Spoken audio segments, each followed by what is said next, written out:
Yeah, and there was a gate in Jerusalem called the Eye of the Needle. Yes. They would use it at night when all the other bigger gates were closed.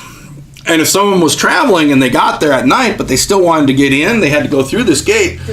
But it wasn't very big. And the only way a camel could get through is you had to take off all of his load, Exactly. which was a problem because they were usually loaded down quite a bit.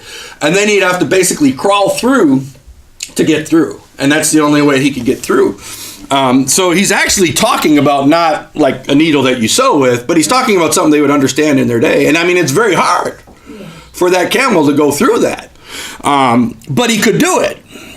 He couldn't get through a sewing needle, but he could get through that gate. And the people are just like, well, who can be saved? And Jesus said, the things which are impossible with men are possible with God. That's right. It is possible with God. It was possible for someone like that to enter into heaven.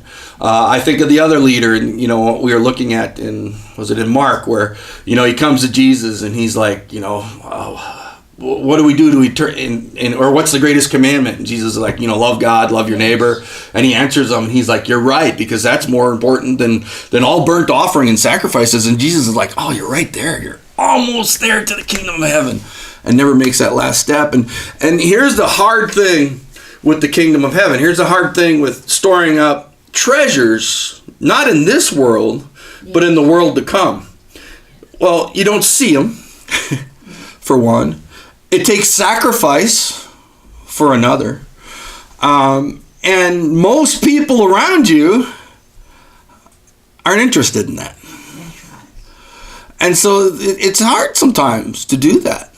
But man, wouldn't you want to enter into kingdom heaven rich? Wouldn't you want to leave this world wealthy? And some people will say, well, no, why do I need riches in heaven? I'll just take a shack on the side.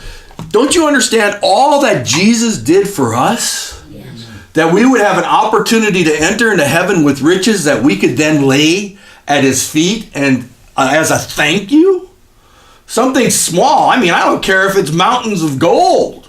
It's something small compared to what he did for us. Why not store up for yourself treasures in heaven? It's not all about you. That's not a selfish thing. That's something you're going to have to be able to lay at Jesus' feet. That's the way I like to look at it. That is.